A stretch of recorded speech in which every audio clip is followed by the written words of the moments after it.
Thanks for tuning in, everybody. You're watching The Naturalist Capitalist, and I'm Reed Coverdale, and I've got a very special guest on the show today. I've got Spike Cohen, who's running for the Libertarian vice presidential nomination, or he's won the nomination, but he's running for the ticket with Joe Jorgensen. Thanks for coming on, man. How you doing? I'm doing great, Reed. Thanks for having me on. How are you doing?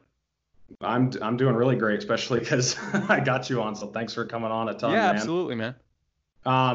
So I kind of wanted to open this up by saying I'm a really big fan now, but I wasn't immune to the preconceived notions other people had of you because Okay. you ran as Vermin Supreme's running mate, and then your first interview you weren't wearing a shirt or whatever. So I kind of like took those surface things. I didn't Yeah, know yeah. anything about you, but then I started listening to your interviews, and I was like, wow, this guy is on fire. Like everything you say, I agree with almost 100%. So is that a hole you've had to dig yourself out of it all, or how have you convinced people who have those preconceived issues with you that you're really serious and that you've got really good ideas? Yeah, it wasn't really a whole, because first of all, that was really just something libertarians were talking about. Now that I'm doing, more general public messaging, most people don't even know about that stuff. And if they see it, it's within the context of, a dozen or more other things that they're reading about me that are all perfectly serious things. Just to put it in perspective, what, Nipplegate was all about. The purpose there was I was running as, Vermin Supreme's proposed running mate during the nomination contest. That was always with the idea that A, if one of us didn't get the nomination and the other one did, that we would wholeheartedly support the ticket. And Vermin has done that, and I greatly appreciate his support. And B, that I would always be making a serious pivot once we were actually, once I was nominated, once if I were actually picked as the VP nominee, whether it was with Vermin or with Joe or with someone else, that I would be making a serious pivot. That the satire was a useful way, and has been, and I still do some humorous stuff, has been a useful way to reach people that often are so disgusted by the state of politics that they don't want to hear from traditional politicians. But if someone's being funny and someone's using humor, you can get their attention, and then you can kind of bring them into the message of libertarianism that way. But there was always that serious pivot. The problem was coming into the nomination, being paired with Joe. There were a lot of people that were worried, a lot of people that expected me, because I wasn't paired with Vermin, I was going to take Vermin's mantle and start being the satirist and do satire based politicking, which was never what I intended to do. And then there were other people on the other side that were worried that I wasn't going to be serious, and they were very concerned about little micro things like how long my tie was. Like, I mean, there were so many. They would get down into the weeds about stuff. And so the whole purpose of doing that, and it actually wasn't my first interview, but one of my first interviews where I kind of took my shirt off over time, but continued talking seriously the whole time. It was two things. It was a reset for everyone. It was a reset for the people who thought I was going to be more satirical, to show them that, moving forward, I plan to be serious, but it's not because I'm selling out or something like that. That was always the plan. And then two, to the people that, that were worried that I wasn't going to be a serious candidate. Now, everything that I do moving forward looks eminently serious because I'm wearing clothing. So, a lot of the folks who were breaking down over, like, I've got one, I mean, literally, I had people that were upset that, like, I didn't have every single one of my buttons buttoned on a shirt. Like, I mean, like weird stuff, or, he should never be in short sleeves, and like all these different things. And it was like, if you've seen me in my appearances, I'm wearing, when I go out and meet with voters, I'm wearing a full suit and tie and everything else. And people would be like, oh, he's not wearing cufflinks. Like, I mean, it didn't matter what I did. Now Correct. those people are thrilled because I'm wearing a shirt. So I kind of recalibrated what the expectations were there.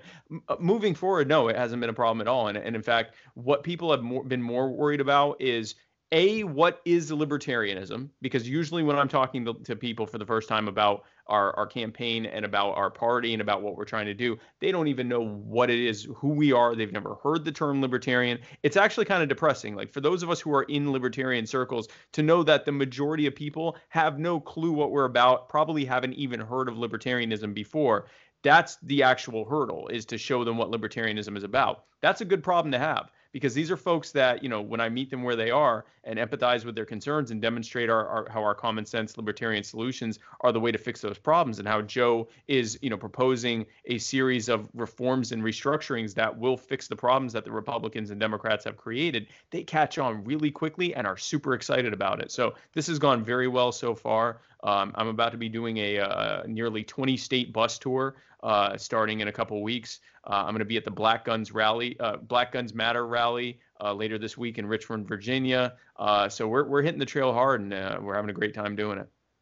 All right, awesome. So let's dive into some of those issues. And I really like that you meet people on their own turf and show them where you have common ground, and then you can show them where you disagree with them, and then you can lead them into the liberty movement. I think that's really great. Mm-hmm. So a huge issue right now with coronavirus and with, the Democratic nominee, the Democratic candidates who are bringing up issues about like Medicare for all, things like that. What is your and Joe Jorgensen's plans for reforming healthcare? How do we make it affordable? And more than just making it affordable, how do we make sure that everybody can access it, even people who don't have any money, who are, going to fall through the cracks? And after you talk about that, I'd like to ask specifically about the Veterans Administration. Absolutely. Well, so there's really two main things there. One is how government can respond in terms of like a pandemic, and then just the greater healthcare question. They're all kind of fed into the same thing because it is a healthcare question.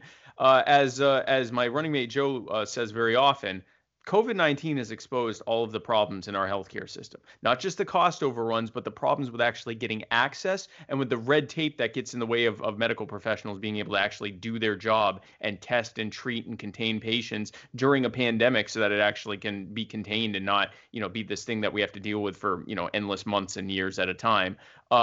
Keep in mind the first 2 months that the COVID-19 pandemic was here, the CDC, the Centers for Disease Control, the organization that Republicans and Democrats created at the federal level to protect us against these exact types of diseases and outbreaks, banned medical professionals from testing patients for COVID-19 for the first nearly 2 months it was here, something like 6 to 8 weeks that it was here.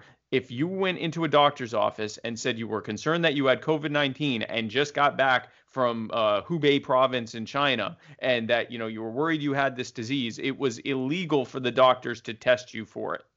Thankfully, some doctors broke the law and still tested for it. And when they got those results back, apparently, it took the government 2 months to finally admit that they couldn't make their own test kits. And yet these doctors were making their own test kits in-house. They worked perfectly fine, proving yet again that government sucks at everything it tries to do. And they made these test kits. They tested patients. Some of them came back positive. They took those results to the CDC, and the CDC's initial response to hearing that there were positive results, that COVID-19 was here, their initial response was to tell those doctors to destroy those test results and tell no one, and not even tell those patients. Again, this is a virus that we're being told, left to its own devices, can double in its spread in the number of people it's infecting every 24 hours. Okay. I mean, this is something that could infect all of us in a matter of a couple months if it were left to its own devices. And they told the medical professionals, do not test for it. Right. That's why we are where we are. That's why the U.S. is worse off than any other developed country when it comes to this pandemic. All the stuff we're hearing, government didn't do enough. No, government did plenty, and it was terrible. If government had simply let medical professionals do their job, because the government doesn't test anyone, it doesn't treat anyone, it doesn't cure anyone, it doesn't create anything, it tells people what to do and what not to do. And in this case, it told medical professionals, do not do your job in the face of the worst epidemic at least in the modern era, possibly in human history. And so now we have the problems that we have now. And the states reacted, Republicans and Democrats, by telling us all, or most of us, that we were non-essential and to stay home until further notice. And the federal government said, here's $1,200 of your own money. You're going to have to pay that back with interest thanks to the Fed. And we're also going to give trillions of dollars in bailouts to our multi-billionaire political cronies that sponsor us to be in office. And so we'll make sure that their bottom line isn't affected even remotely. You can have your finances ruined. We really don't care. Again, you're non-essential. And by the way, if you don't listen to us and do what we say, we'll put you in jail and make sure you get COVID-19. So in other words, if you don't listen to everything we say, even though we created this problem, If you don't listen to us and comply with our every order, we will make sure you get infected with the virus that we allowed to spiral out of control by not allowing your doctors to test you back when it could have potentially be contained. And these are the people now saying that they should be in charge of who does or does not get health care. Right. You mentioned the VA before I did. Yeah. Anyone who wants to see what it looks like when the U.S. federal government is in charge of healthcare, I admonish you to look at the Veterans Administration. There's a reason they're calling it Medicare for all, because Medicare has largely positive outcomes, roughly the same as people that are in just the general private healthcare market. Medicare pays 80% of the cost, and the patients pay 20%, and it's only for a select group of people. In order for it to be what they are talking about, where it covers everyone and covers 100% of what the cost of healthcare, it ain't going to be Medicare for all. And it ain't going to be Medicare for the people that are on Medicare. It's going to be something between Medicaid for all and the VA for all. And anyone who has been on Medicaid or the VA, especially the VA, can tell you that is not a good thing.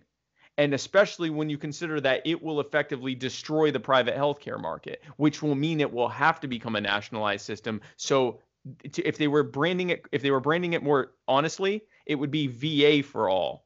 And there's a reason they're not branding it that way, because the current customers of the VA can tell you exactly what it is.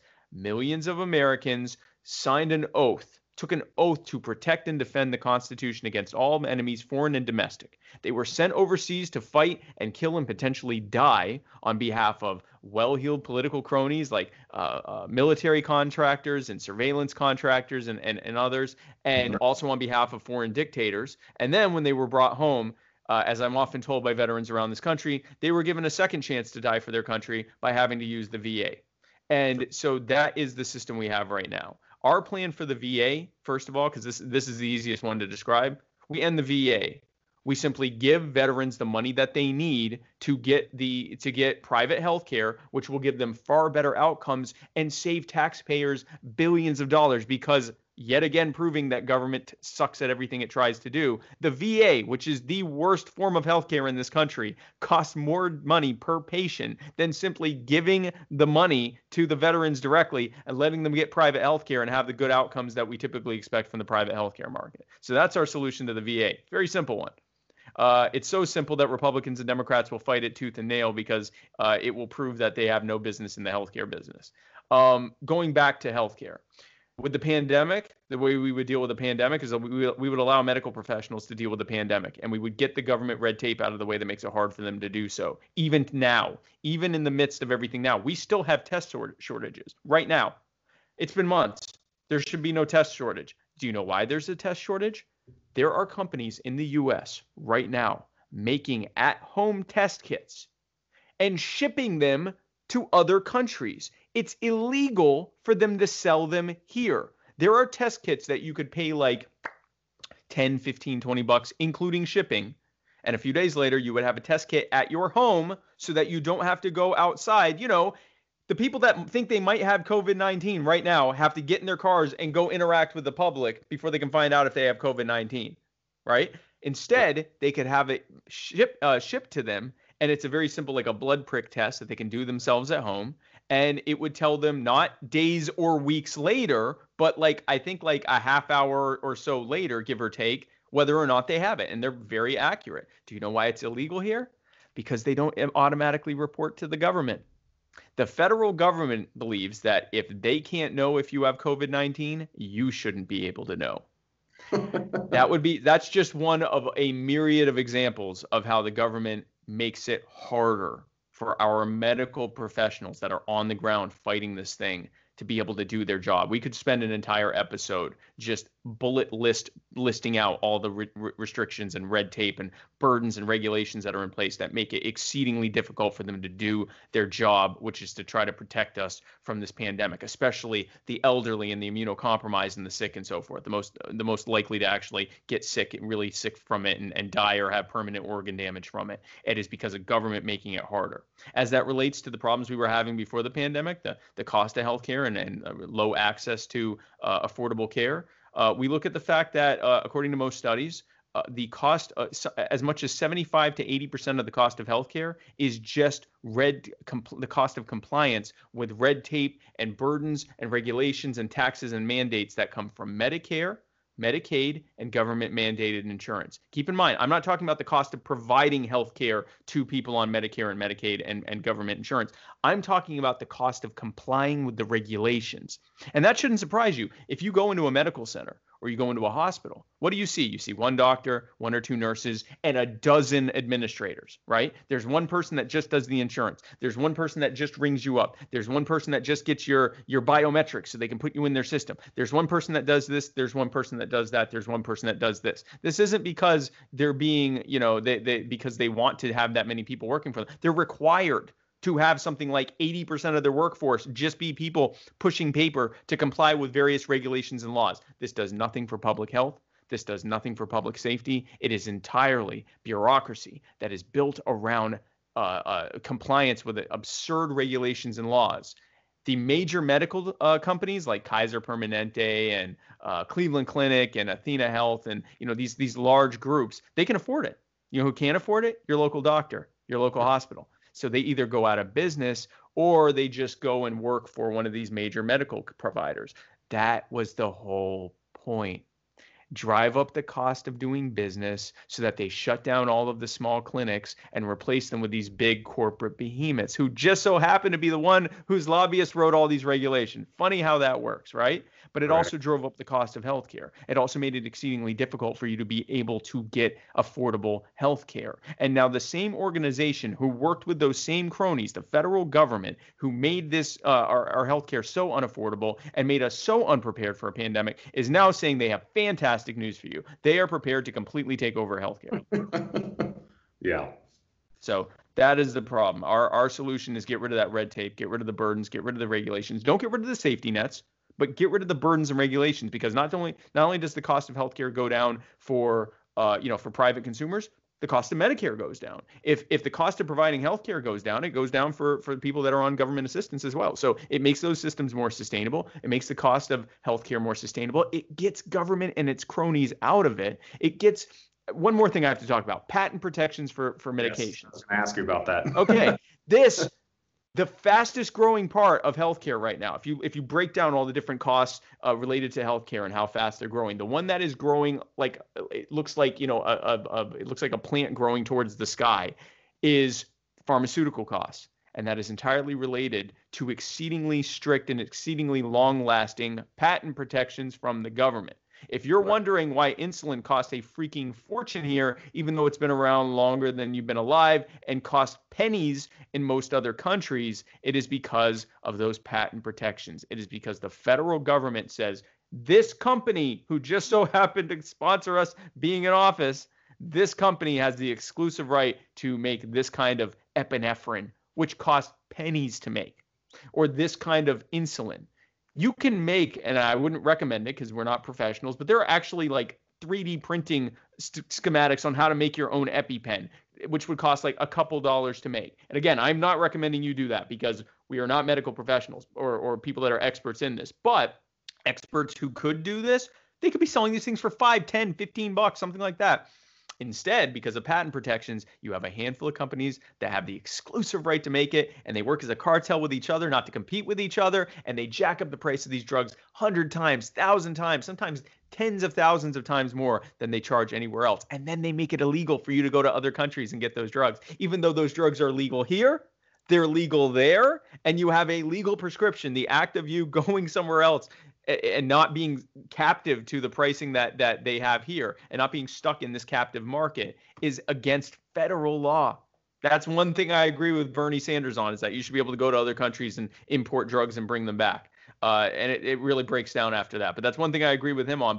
And it's the entire purpose for it is to protect the patent protections of large, cynical corporations who don't care if you die because you can't afford insulin. getting rid of those restrictions and barriers and burdens and getting the power and the wealth and the freedom out of the hands of the cronies and putting it back in your hands where it always belonged will allow prices to come back down to an equilibrium of what you can actually afford. And now healthcare can be affordable. Now the people that are on assistance, that can be a sustainable system. Now we can get the healthcare we need. And now, God forbid there's another pandemic like this or this one continuing, the medical professionals are actually empowered to be able to deal with it and get it contained. Absolutely. So one thing that the libertarian message always has a problem with is people who aren't familiar with our ideas are scared. So I had a lot of people request me to ask about the VA specifically because when they hear end the VA, they hear get rid of my health care. Yeah, right, exactly. That's what they hear. So I want to kind of phase this into education because Joe Jorgensen has made a lot of tweets about ending the federal Department of Education. And most people who see that, they just think get rid of education, like stop educating our children. That's where their minds go. So right, of course. What is the actual plan? How do we phase out the Department of Education, but make our education system better? Just kind of give us what your plans are on that. Yeah, so a common theme, Reed, in what we talk about, what Joe and I talk about, is that systems have been made worse by federal government involvement because central planning is a bad way to do things, and especially in a country as large as this. Centrally planned, arbitrarily defined, crony-friendly policies that are one size fits all and do not factor in or take into account the different needs of various communities. And that's at best. And then at worst, what happens is the cronies step in and find a way for it to become another trough for them to eat from at your expense with interest. And so that's what happens. And it leads to bad and harmful and inequitable outcomes. In the case of education, surprise, surprise, exact same thing. So in the 1970s, the federal government decided that we needed a Department of Education to deal with a crisis-low literacy rate that we had in this country and a crisis-high student-to-teacher ratio that we had in this country. And what's happened? It's been nearly 50 years. We've spent almost $2 trillion. The literacy rate has gone down. The student-to-teacher ratio has gone up. It has continued to get worse. With each plan they've introduced, it has continued to get worse and more expensive. It didn't work. Surprise, surprise. Here's a perfect example of why it doesn't work. One of the most recent stabs at trying to hold schools accountable at the federal level. No child left behind, which is the worst phrasing for that rule because it's actually more children left behind than ever before. That would be the accurate way of describing this program. What No Child Left Behind, NCLB, says is that we're going to have standardized testing for every school. And we don't care if it makes any sense for your school or your community. We're just going to do it. It doesn't matter if you're in Tacoma, Washington, or Miami, Florida, or Des Moines, Iowa, or Anchorage, Alaska. It doesn't matter. Wherever you are, you have to apply with this standardized testing, which most places are not going to be able to comply with. Oh, and it's going to get slowly more strict over time. The idea is we're going to force you to have better standardized testing. At best, this leads teachers to just teach children how to pass tests. That's at best. That's at best. Here's what happens at worst, and actually what happened in practice. Because the vast majority of children can't work that way, or a very large number of children can't operate that way. They're not machines. They need to be taught. They need to learn things, and they weren't able to meet the standardized testing phase. The only way the schools can get out of that is to use a loophole that says, well, if the kid is special needs or in special education, they don't have to worry about the standardized testing. And that's why the number of diagnoses of special needs among students since No Child Left Behind was passed has grown exponentially. Because now, if your student is, a straight D or C student and isn't matching isn't able to meet the qualifications, the minimums for the standardized testing, now they aren't someone that could use some tutoring or something like that. Now they're special needs. Now they need to be on medication. Now they need to be in special needs classes. And so now I've talked to teachers and as well as special needs teachers specifically as well across the country. And what I hear over and over again is the same thing. These kids aren't special needs, and they're being sent to teachers whose job is to work one-on-one in very small group settings with that small percentage of children in a school who actually have special needs. So they need to be able to work with 5 or maybe 10 students that actually have special needs because they're specially trained for that. Instead, now they have normal size classrooms, mostly filled with children that are not special needs. And so not only are those children not being served well because they don't need special needs classes, they need to be able to be tutored, and they need to actually not be taught how to do standardized tests. They need to be taught how to be prepared in life, but we've already moved way past that. But so now they're not being served, and those special needs kids aren't being served. And the reason they're not being served is because that teacher's too busy dealing with, too many students, most of whom do not need that kind of specialized teaching. And so the special needs kids fall off as well. So it should be called an increasing number of children left behind, or many children left behind, because it certainly isn't no child left behind. More and more children are being left behind and put on medications that in many cases they don't even need, or that another way of dealing with them would have been better than having them on medication. And this follows them into adulthood. Now, they're being told that they're special needs and they're in their 20s and 30s, and they weren't special needs. They just needed a little bit of help, and it wasn't provided to them because the teachers are all hands on deck, making sure that the students comply with the standardized testing that no one wanted or needed. That is what happens when you put federal government in charge of education. The cronies step in, they say, here are our solutions. Here is the massive bureaucrat administrator class you have to create to carry it out, which drives up costs and drives down good access. And then also, here's all the ways that we're going to be enriched in the process. And if it makes the children uneducated, that's fine. We can use it as an excuse to push for more funding.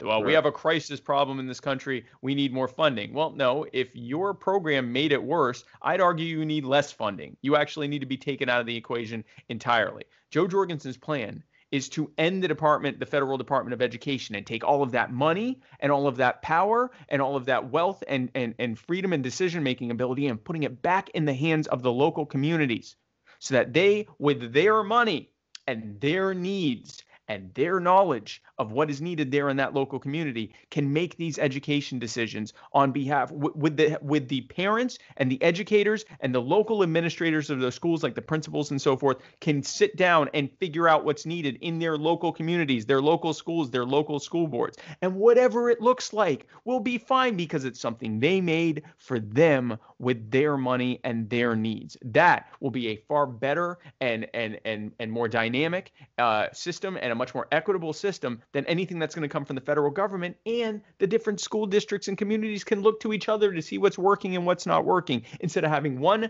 top-down, poorly managed, poorly defined, and crony-friendly policy that's hurting everyone. That is our plan for education.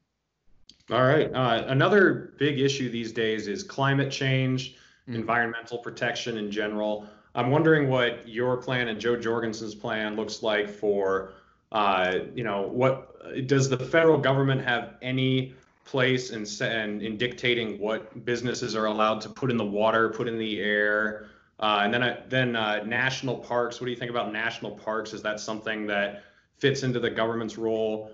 And then if you want to expand a little farther, there's a lot of giant agribusiness and corporate farming that goes on that really destroys the environment. And how can we get our farming system back to a more decentralized, localized system? So if you could just that's a pretty broad topic. Yeah, there's a few things there, but again, the short answer, and there will be a common theme here that we can all build. And I like to show people what the common theme is, and then that helps them on something that I didn't answer. They're usually able to figure out, oh, this is probably what he would think about that based on that common theme. Again, common theme.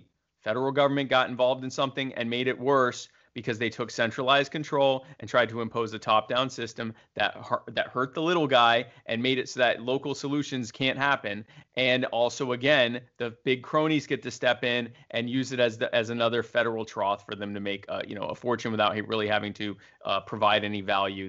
All they have to do is just buy off the politicians and hand them legislation and the talking points to use to push it through Congress and or to sign it as president. And then make sure that their favored lobbyists end up in charge of the various regulatory authorities to make sure that they stay nice and wealthy off of all this. Perfect example with the environment.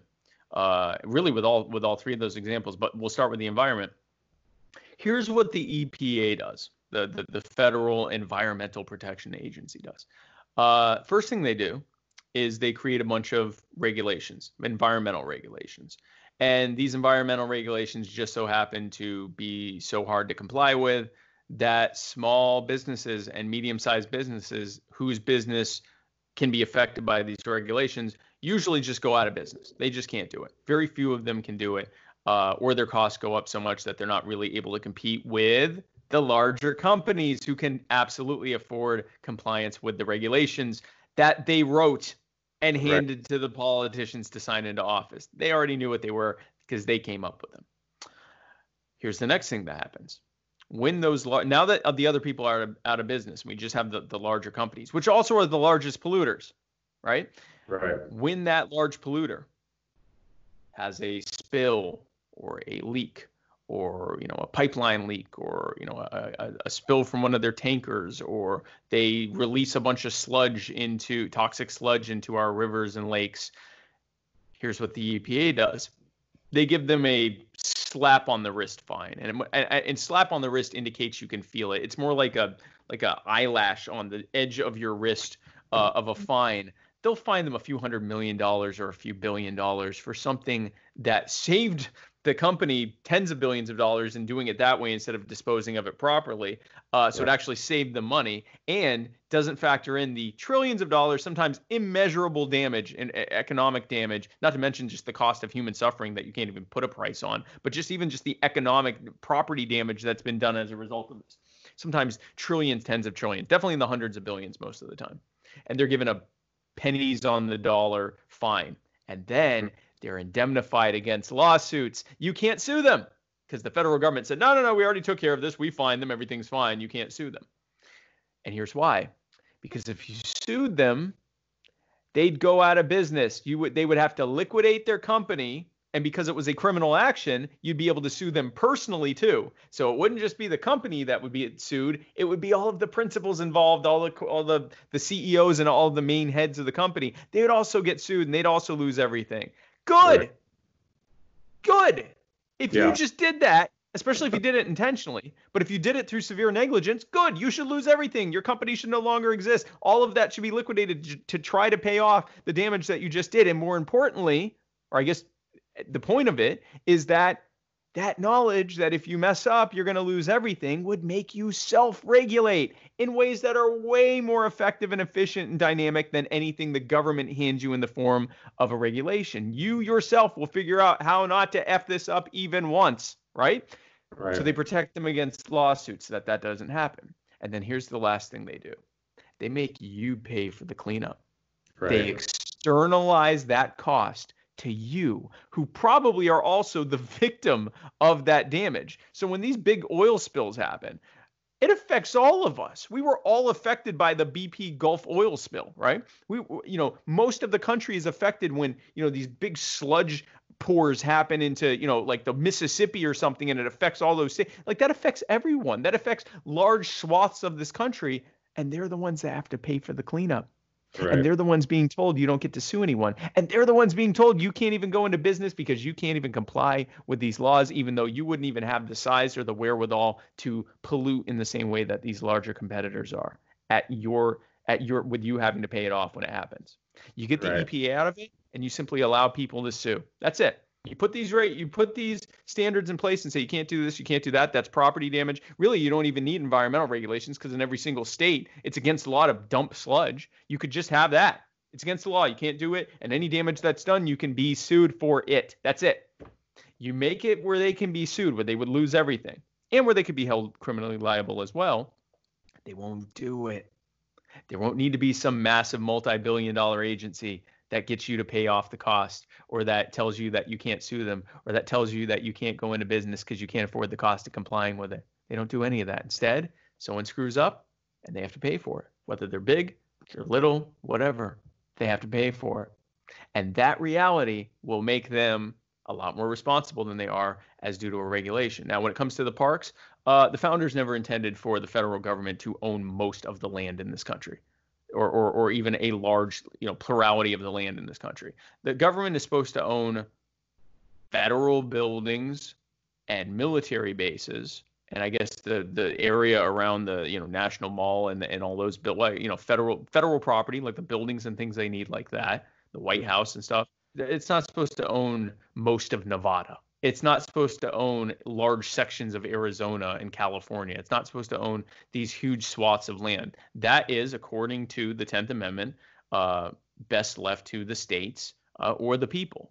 What we have seen both here and in other countries is that stewardship, good conservatorship and stewardship usually is better done by private owners who have a vested interest in preserving the natural resources on that land. So if, for example, groups wanted to step in and say, hey, listen, we want to take over this park with the idea that, under contract, we agree to, preserve it and take care of it, make sure that it's well kept and everything.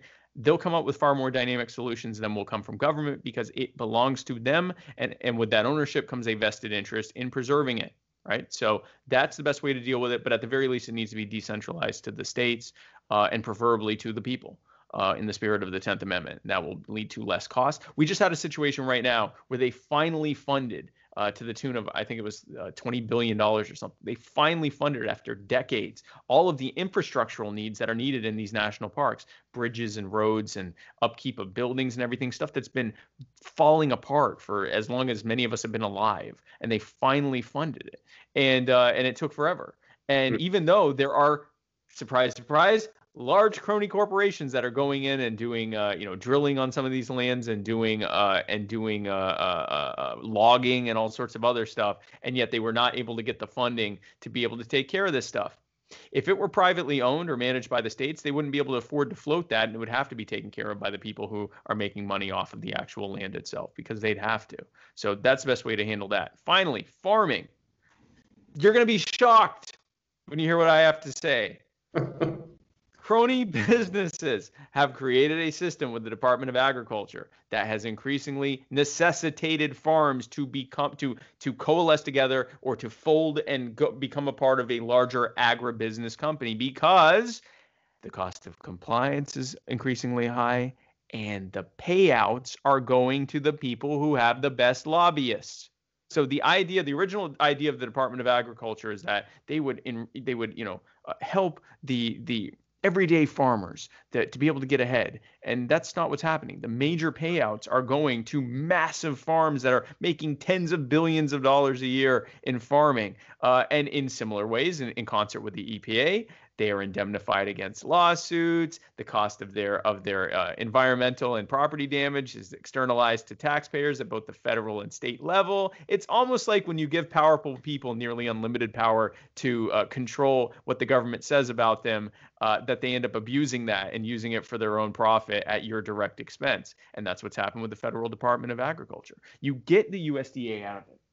You get the cronies out of it. You get the pandering and craven politicians out of it, and you free the market again. Because it is not a free market. It is a increasingly closed command economy market that benefits the most powerful. It benefits those who have favors that they can pull in Washington, that has their bought and paid for politicians in Washington and in the state capitals as well. You get rid of that, and again, you put the power back in the hand of the people, and you'll still have large farms. I'm not saying it's all going to be mom and pop, old McDonald farms, but it's certainly going to be a much more diverse agricultural sector because now the smaller farms that right now are not able to afford to comply with the cost of being in that business, now they can afford it. Now they can be a small farm. Now they don't have to spend tens or hundreds of thousands of dollars just in compliance costs, not including taxes and things like that. Just the cost of complying, just the cost of demonstrating that they're complying with the law. Get rid of that. Now you have a much more free market. Now a lot of those big businesses aren't going to be as big, and more importantly, again, stop indemnifying them against lawsuits. That is pure cronyism, and it allows these companies to abuse us and our land and our property and our rights and our environment and our air that we all share and everything else. Because now again, they know they can get sued and lose everything if they keep screwing up. So that's how you deal with that. All right. So if you guys actually win this, how are you going to navigate the most likely massive sea of Republicans and Democrats who are still going to be controlling Congress? How are you going to handle that? Also, what type of cabinet are you envisioning? Are you envisioning using people who have been in Washington and bringing in outsiders, or would it be a completely Libertarian cabinet, or are you going to try to find people from the right and left, like Tulsi Gabbard and Rand Paul, people who kind of can have crossover with us and bring them Right. in? How are you going to attack that if you guys actually win this thing? So I would defer to Joe on specific names for the cabinet, but I think in general, we stop with the experts.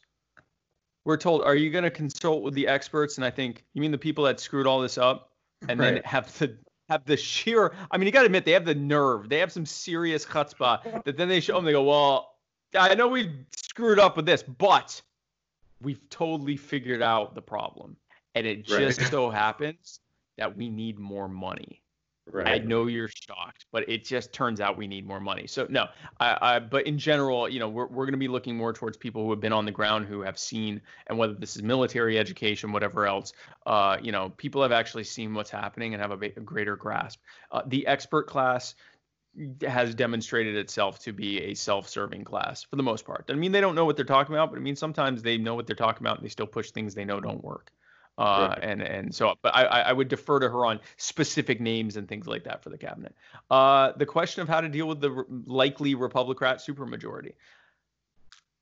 The silver lining to the fact that Congress has been abdicating their responsibility to the executive branch for the past several decades in the form of creating one new regulatory agency, one new alphabet soup agency after the next, and giving them largely unlimited regulatory authority in various sectors. So the ATF and the FDA and the DEA and the FBI and the DHS and the HHS and the CDC and the so on and so forth.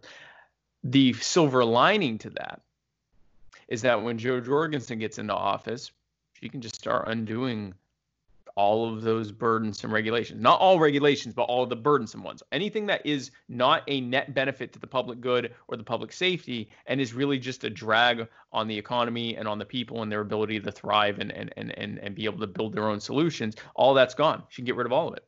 She has the executive authority. They created the laws that say that these people serve at her pleasure and regulate at her discretion. So she'll be able to, re-regulate all or most of that in the form of really just undoing a lot of bad regulations. That includes ending the wars and bringing the troops home. The UAMF, or AUMF, the authorization of use of military force, is not a declaration of war, which would require Congress to declare an end to the wars. Right. It simply lets the president decide at her discretion when the war's end. Right. She can just say, war's over, time to come home. So that's a perfect example of that. The ATF, we don't actually need them to, now we'd like them to change the gun laws, but she can simply fire everyone in the ATF.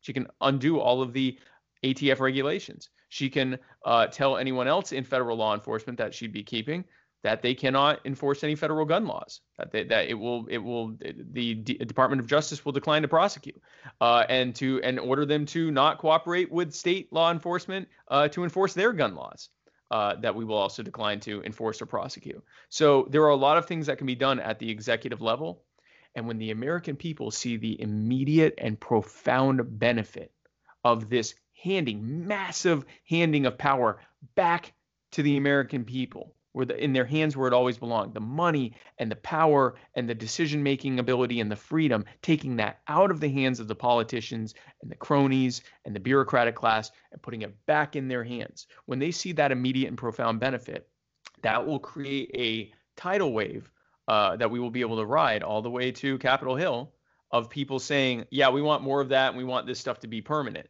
And that will allow us to go to Congress and say, hey, listen, we've just drawn a line in the sand. We're on this side of the line with everyone else in Congress who wants to work with us to help to continue to remove the boot from the neck of the people so that they can thrive and prosper in ways that right now aren't even possible, and to make the changes that we've made permanent at the legislative level. And you can choose to be on that line with us, or you can be on this other side of the line with the people who want to keep that boot on the neck of the people and to allow continued needless suffering for no other reason than to preserve their own wealth and power and influence in that of their favorite cronies. I think we win that debate every time. Absolutely. We're running kind of short on time here. I would have loved to go. I mean, we could talk for 4 hours about this stuff, but everyone who's I wanted to kind of get into these issues that a lot of libertarians don't ask a lot about, but go check out his other videos about ending the war on drugs, ending police brutality, militarization of the police, victimless crime.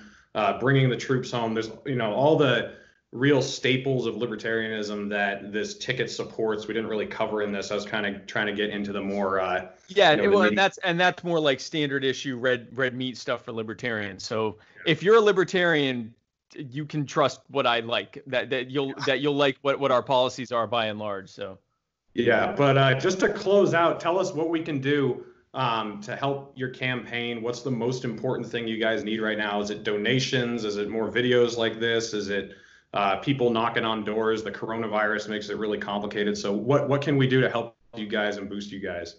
well, our website, if you like what you heard, our website is joe20, jo20.com. And obviously, campaigns need money. So I'm not going to lie, we would love any donation that you can give. If you are able to donate, there's a donate button there. We'd love to have it. More importantly, we need your help. We need your time. We need you to join our grassroots army for human liberty, fighting to set America free in our time. That is the biggest thing that we can get from you, if you have the time to do so. If you have more money than time, then we'd be happy to take a donation. But if you have more time than money, then we would love to have you join our team. There's a volunteer form that you can fill out. Another really powerful thing you can do, if you haven't already, join the Libertarian Party, lp.org/join. Join the Libertarian Party. It is a basic membership's $25 a year. And then once you've done that, join your state and local libertarian parties. Most of them are free. They ask for a $5 donation or whatever, but most of them are free. That is where it's happening, at the grassroots level. We are organizing my bus tour right now, and there are going to be multiple stops starting in Cincinnati, Ohio, working through Michigan, Indiana, Iowa, and so forth, going through the Midwest into the Southwest, and then eventually ending in Seattle, Washington, working our way up the Pacific. And then we're going to be doing more tours. But the point of all of that is all of the big local planning for these events, and the recruitment to get people to come out and to help us, excite the public in those areas, to let them know that I'm there, and to work with having me talk with different coalition groups there to show them our common sense solutions and how they will fix the problems that the Republicrats have done. That's all happening at the grassroots level, at the local level. That's all happening every single day, Reed. That's happening with people that I haven't even met yet. And so it is incredibly powerful. So if you want to do the best that you can to help Joe and I and this entire party and this entire movement move ahead and win and change the cultural conversation away from ever-growing tyranny and towards freedom and decentralization and giving you the power back where it always belonged, that's what you can do. Join us join our team, join the Joe Spike team at joe20.com, but join the Libertarian Party and your local and state affiliates, and get involved at the grassroots level. Door knocking and phone banking, that's a big one. Phone banking, sending out a text blast, just talking to your loved ones, handing out literature, mailing out literature, doing sign waving, doing these Let Her Speak convoys, meeting me at my stops on the bus tour, and Joe at hers as well. That's all happening at the local level. So joe20.com, fill out our form and make a donation if you can. lp.org/join, so that you can join the Libertarian Party, and then look for your state and local affiliates. Just look for Libertarian Party in whatever city you're in or whatever state you're in, and you'll find them. They're there. And then we can do this. Let's win this thing.